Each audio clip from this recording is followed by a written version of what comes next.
Hello gamers, Surviving Fallout 4 here, back with another video for you. And I hope you are going to enjoy this as much as I did making it. Now this video is the first venture south in the series, and this is not because I'm done with the north, not even close. I just wanted to give you a sneak peek of what it is to legendary farm in the south. Of course, in this video you're going to be seeing some tougher enemies and of course better loot. Now this video is really great for several reasons. For one, it's got several spawn points. Number two, these spawn points are repeatable. Okay, so meaning that once you leave the cell and you come back and reloads, a fresh batch of enemies will spawn, giving you another chance for a legendary. So for those legendary farming purists, this is a real legendary farming spot, or spots actually.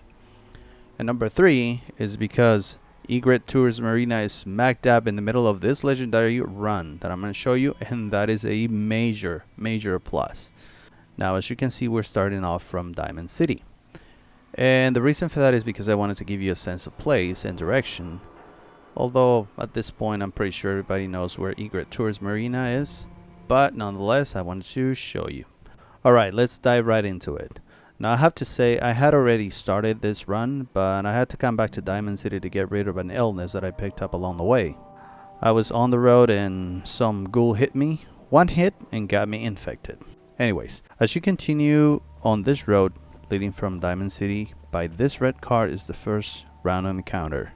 This time I only found 2 rat stag, but there can also be mongrels, raiders, super mutants, the rust devils with their sentry bots, or even those packs of robots that roam the wastes. Now to the right, you'll see some ghouls that are just sleeping over there, and it was one of those ghouls that snuck behind me, hit me once, and got me infected, go figure.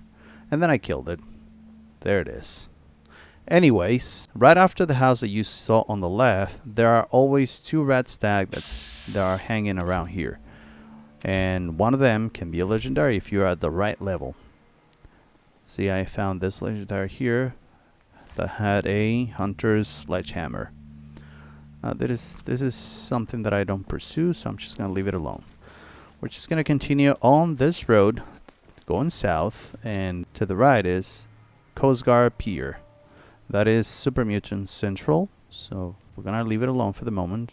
We have no interest, though that is a good source for bone and acid if you want to craft some cutting fluid. But for now, let's continue south. When you get to this crossroad, this is the road that we're gonna be doing our legendary.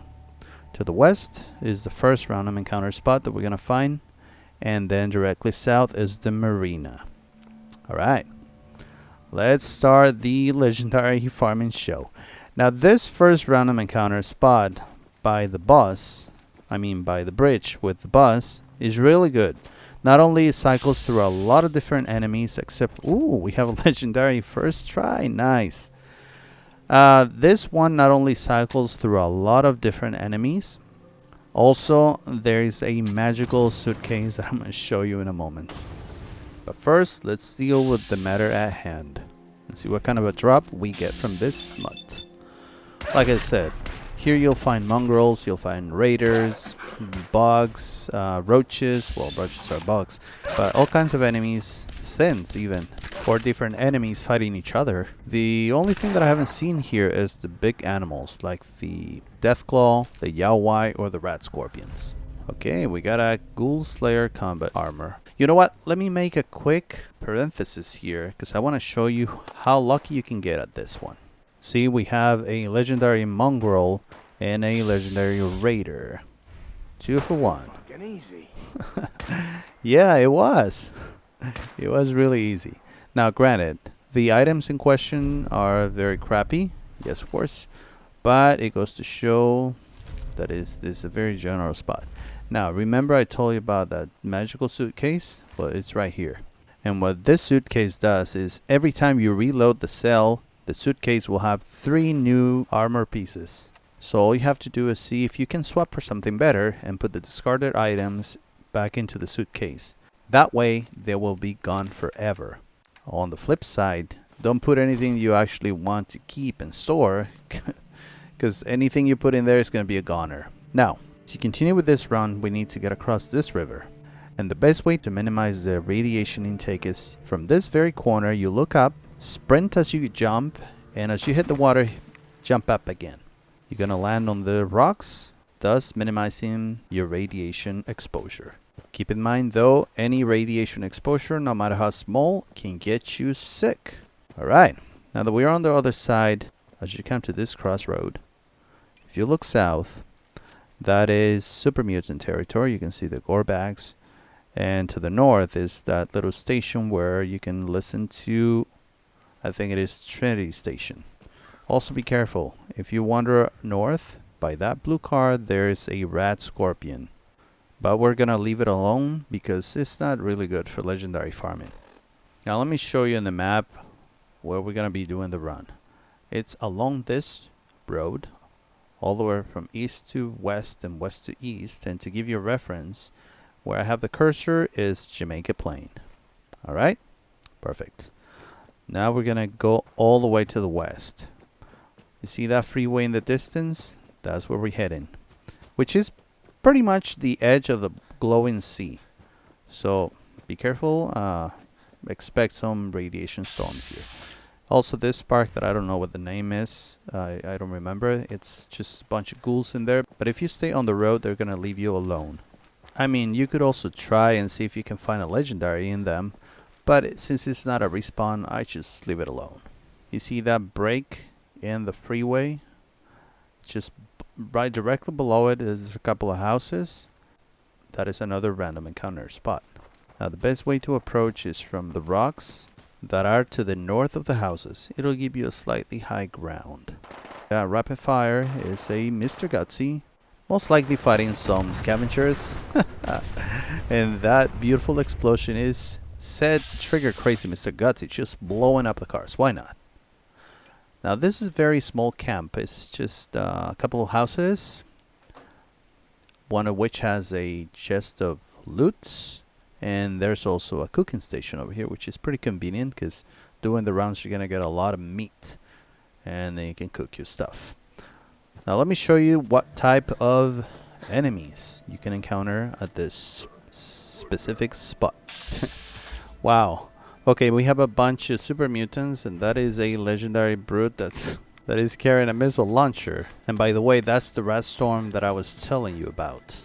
Now when you find this bunch of super mutants that are already climbing down the rocks, that means they already killed a bunch of scavengers in the houses. And most likely there will be a suicider amongst them. You can almost see the suicider in there. But you see, I better put some distance in between. There's a missile launcher. Now if you have a critical shot, then you can just take care of the the suicider when they're all together, and that will make it so much easier for you. Alright, I'm not gonna bore you with the entire fight, and I'm just gonna skip ahead to show you the legendary drop. And we got an instigating missile launcher. Alright, now another scenario is when you find a bug inside the house. Because they can't leave the house, you can just shoot them, Molotov them, or just throw a grenade, or any combination of the above. And on this bug we found a lucky missile launcher, basically a righteous authority but with a bang. And on another bug I found Kellogg's pistol. Pretty cool, huh? Alright, moving on to the east to continue the legendary run. When you approach the bridge over here, you will notice that the cell has reloaded, thus giving you a new batch of enemies from which to find a legendary. Alright, we'll proceed east, and we're gonna find a spawn point just right by these trees. The other one is beyond the bridge. I'm gonna go into a different load to show you an interesting encounter. That's why you saw the day all of a sudden becoming super bright. After the bridge, if you look over to the left, you'll see the other spawn point. At this moment, we have some super mutants, and behind us, at the other spot, some raiders have spawned. Now, at one point, these two are gonna clash, so the best thing to do is just stay out of their way and enjoy the show. Now, when you find this five or six raiders together, it's almost guaranteed one of them is gonna be a legendary. See? There it is. Perfect. Now I gotta say, these two spawn points by the bridge, for some reason they get deactivated. What does it? I still haven't been able to figure the mechanics. If you know what makes it go dormant or inactive, please leave a comment below, because I'd love to be able to explain that. it's just unexplainable. Very good. Now we have made it halfway through the legendary farming run here, but I don't want to make a 20-minute video. So I'm going to cut it here, and we'll upload a part 2 of this farming spot. But now I want to show you the type of loot that I was able to collect in about, I will say about 1.5 in-game days. I already had these two beautiful items, and then my game crashed and had to reload again. Don't you just love it when it happens? Anyways, after a few rounds, I got an Exterminator's missile launcher and a Freezing 44 pistol, and a bunch of different gear. Very good. This is where we're gonna leave it for the first video at this location. We have already explored the west side of this very generous legendary farming location. And by the way, the Super Mutant camps us over the river just south of the radio station. It's another great farming location, not exactly for legendaries, at least not at this point, but for other items that I'm going to tell you about in the next video, in which actually we're going to explore that area. Now we're going to venture in the east, and you see those cages over there? Yep, that means super mutants. So I look forward to show you what these other spawn points are all about. But for now, this was Legendary Farming at Egret Tourist Marina and surroundings, part 1. And trust me, you don't want to miss the second part. And as usual, if you liked the video and found it useful, please give it a thumbs up and consider subscribing to the channel, period. This has been Surviving Fallout 4. Stay tuned and stay safe in the Commonwealth. Goodbye for now.